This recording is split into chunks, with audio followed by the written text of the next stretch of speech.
जय हिंद स्टूडेंट्स आज हम पढ़ते हैं डायरेक्टिंग में need hierarchy theory.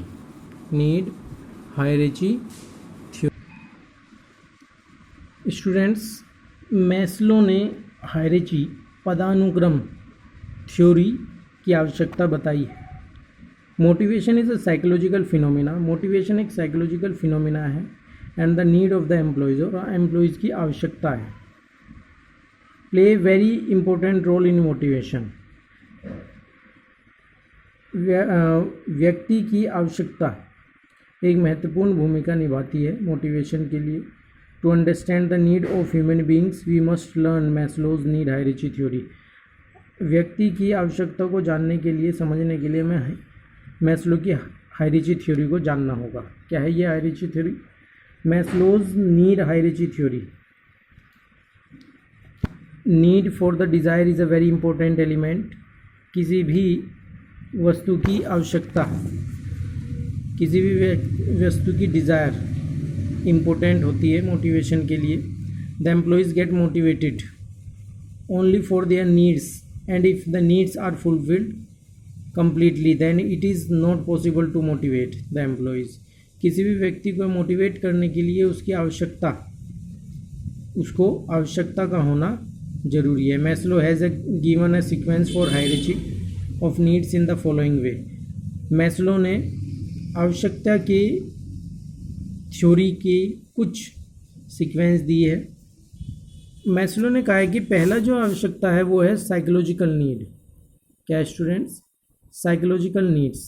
Psychological needs, these needs include basic requirement. Psychological needs में क्या है students? Psychological needs required, these needs include basic requirement for survival and maintenance of human life. Human life के survival और उसकी आवश्यकता के लिए, उसकी मेंटेनेंस के लिए बेसिक नीड्स पूरा होना आवश्यक है। The common psychological needs are food, shelter and clothes. कुछ कॉमन साइकोलॉजिकल नीड्स हैं जैसे कि फूड, शेल्टर और क्लोथ्स है। The employees develop these needs for their survival. Employee इन नीड्स को अपने सर्वाइवल के लिए डेवलप करता है। That is why they are at the top in the sequence. इसी कारण वे इस सीक्वेंस में सबसे टॉप पर हैं। These needs can be satisfied when the monetary incentives are offered by the employers।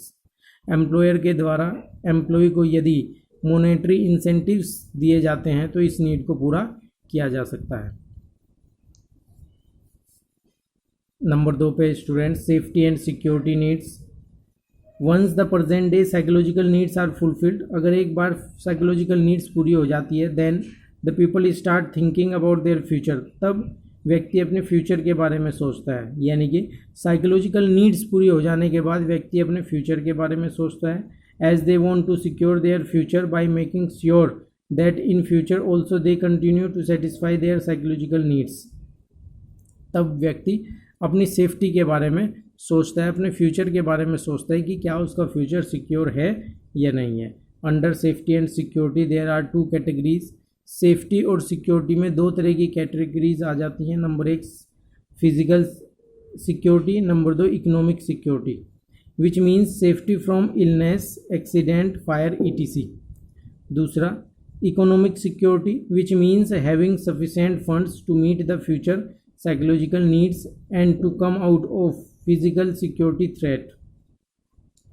सबसे पहले सिक्योरिटी, 2 तरह की सिक्योरिटी होती है। पहला फिजिकल सिक्योरिटी, कि व्यक्ति अपनी बीमारी के लिए पैसा बचाए, एक्सीडेंट में की सेफ्टी करे और फायर से बचने की सेफ्टी करे। दूसरा economic security, which means having sufficient fund, क्या उसके पास अपनी ज़रूरतों को, फ्यूचर में अपनी ज़रूरतों को पूरा करने के लिए सफिशिएंट पैसा है। तो सेफ्टी एंड सिक्योरिटी में 2 तरह की नीड्स आ जाती है स्टूडेंट्स। एक तो आ जाता है इकोनॉमिक सिक्योरिटी और दूसरा साइकोलॉजिकल सिक्योरिटी। आगे बढ़ते हैं। नेक्स्ट टॉपिक है, नेक्स्ट पॉइंट है हमारा number 3, social needs. Social needs, affiliation, belonging need. It means the need for love, affection, companionship, friendship etc, यानी कि ऐसी आवश्यकता है जो कि समाज से जुड़ी हुई हैं। Once the people satisfy their psychological needs and safety needs, अगर एक बार व्यक्ति अपनी साइकोलॉजिकल नीड्स और सिक्योरिटी नीड्स को सेटिस्फाई कर लेता है, फुलफिल कर लेता है, then the social needs become more active, तब सोशल नीड्स और ज़्यादा एक्टिव हो जाती है। And to fulfil the social needs the managers prefer team work, arrange formal and informal get togethers so that employees can develop social relationship, ताकि employ social relationship develop कर सके। ठीक है स्टूडेंट्स, इसके बाद नंबर 4 पे आ जाता है एस्टीम नीड्स। सोशल नीड्स के बाद आ जाता है एस्टीम नीड्स, यानी कि ये क्रम चलता है। हायरार्की किसको बोलते हैं? पदानुक्रम। एक क्रम चलता है कि सबसे पहले आ जाता है साइकोलॉजिकल नीड्स, दूसरे नंबर पे आ जाता है safety and security needs. Safety and security needs भी दो तरह की होती हैं, देख सकते हैं, फिजिकल सिक्योरिटी और इकोनॉमिक सिक्योरिटी। इसके बाद नंबर 3 पे आ जाता है सोशल नीड्स या बिलोंगिंग नीड्स, और नंबर 4 पर इसके बाद आ जाता है एस्टीम नीड्स। ठीक है, these needs are related to the respect and recognition. इस तरह की आवश्यकता रेस्पेक्ट और रिकग्नाइजेशन से संबंधित है। When the about 3 needs are satisfied then people started demanding respect for themselves. जब ये सभी नीड्स पूरी हो जाती हैं तो पीपल स्टार्ट करता है डिमांड करना रेस्पेक्ट फॉर देमसेल्व्स, अपने लिए, ग्रुप में अपने लिए सम्मान पाना। This need is more common in higher level employees. इस तरह की नीड बहुत कॉमन है हायर लेवल एम्प्लॉयज़ में। Esteem needs can be satisfied through non monetary incentives. Esteem needs को नॉन मॉनेटरी इंसेंटिव्स के द्वारा पूरा किया जा सकता है।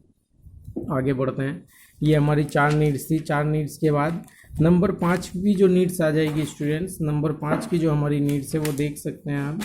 नंबर 5 है self actualisation needs. Number 5 self actualisation needs. This needs refer to realizing और reaching to the aim of your life. Self actualisation needs है कि जब व्यक्ति अपनी ज़रूरतों को पूरा करता है, अपने गोल को पूरा करता है, तो that is self actualisation needs. Once the employee become what he wants to become, it means satisfaction of his actualisation needs. जब व्यक्ति अपनी ज़रूरतों को सेटिस्फाई कर लेता है तो इसको एक्चुअलाइजेशन नीड्स बोलते हैं। For example, when a soldier faces bravely the bullet of enemy, he seems to realize the self actualization need. Example of individual Maslow need hierarchy theory, organizational examples, इनको आप पूरा कर लेंगे। कुछ एग्जम्पशंस हैं, exemptions of Maslow's need hierarchy theory. Behaviour of people demands upon their need. किसी भी व्यक्ति का बिहेवियर उसकी ज़रूरत पर, आवश्यकता पर निर्भर करता है। Human behaviour can be changed और motivated by fulfilling their needs. मानव का बिहेवियर बदला जा सकता है उसकी आवश्यकता को पूरा करके। Generally the needs follow the hierarchy starting from psychological needs. आमतौर पर the needs follow the hierarchy, आवश्यकता का एक अनुक्रम होता है, एक पदानुक्रम होता है, ठीक है, जो कि साइकोलॉजिकल नीड से शुरुआत करता है। इसके बाद स्टूडेंट्स आगे बढ़ते हैं, आप देख सकते हैं फाइनेंशियल नॉन फाइनेंशियल इंसेंटिव्स हमारा नेक्स्ट टॉपिक है। फाइनेंशियल इंसेंटिव्स और non financial incentives. Students, financial incentives या मॉनेटरी इंसेंटिव्स एक ही होते हैं, यानी कि मॉनेटरी इंसेंटिव्स बोलिए या फाइनेंशियल इंसेंटिव्स बोलिए। मॉनेटरी इंसेंटिव्स उनको बोलते हैं जिसमें हम किसी व्यक्ति की पैसा देकर, कैश देकर मदद करते हैं, that is called monetary incentives. जैसे कि सैलरी देना, वेजेस देना, these are the type of monetary incentives. ठीक है, एक होता है नॉन मॉनेटरी इंसेंटिव्स या नॉन फाइनेंशियल इंसेंटिव्स। ऐसे इंसेंटिव्स जिसको हम पैसे से पूरा नहीं करते, जिसके लिए हम कोई गिफ्ट दे देना, कार गिफ्ट कर देना, इंश्योरेंस करा देना किसी व्यक्ति का, या फिर घर गिफ्ट कर देना या बोनस दे देना। These are the non incentives, non financial incentives. ठीक है स्टूडेंट, मॉनेटरी इंसेंटिव्स में आगे बढ़ते हैं। मॉनेटरी और financial incentives, the reward for incentive which can be calculated in terms of money is known as monetary incentive. जो पैसे में जिसको काउंट किया जाता है that is monetary incentive. These incentives are offered to employees who have more psychological, social and security need active in them. The common monetary incentives are, कुछ financial incentives के कुछ उदाहरण हैं जैसे कि पे अलाउंस फाइनेंशियल इंसेंटिव्स है, profit sharing financial incentives है, को पार्टनरशिप फाइनेंशियल इंसेंटिव्स है, बोनस, कमीशन,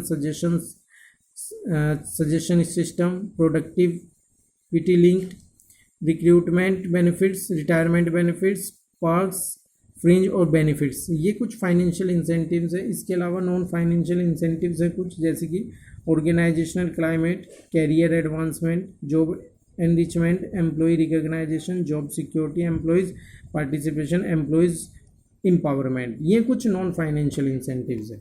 बात करते हैं जब किसी एम्प्लॉय को सैलरी या अलाउंस, तनख्वाह या भत्ते दिए जाते हैं, दिस इज फाइनेंशियल इंसेंटिव्स, यानी कि उसको काम के बदले कुछ वेजेस या सैलरी दी जा रही है तो इसको हम फाइनेंशियल इंसेंटिव्स कहेंगे। प्रॉफिट शेयरिंग, जैसे कि पार्टनरशिप फर्म में दो से ज़्यादा पार्टनर जब काम मिलकर करते हैं तो वे प्रॉफिट को शेयर करते हैं, तो इस तरह की शेयरिंग, प्रॉफिट शेयरिंग भी फाइनेंशियल इंसेंटिव्स का एक हिस्सा है।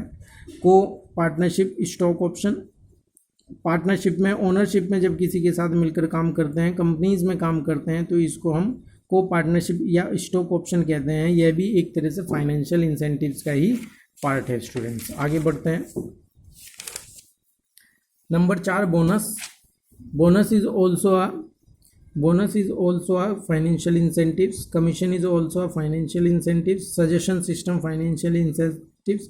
Productivity linked with wages incentives, ये भी एक financial incentives है। Retirement benefits, किसी एम्प्लॉय के रिटायरमेंट होने के बाद जो उसको पैसा मिलता है जैसे कि such as pension, provident fund, gratuity, these are financial incentives. ठीक है। Perks, fringe benefits, prequisities, it refers to special benefits such as medical facility, free education for children, housing facility, etc.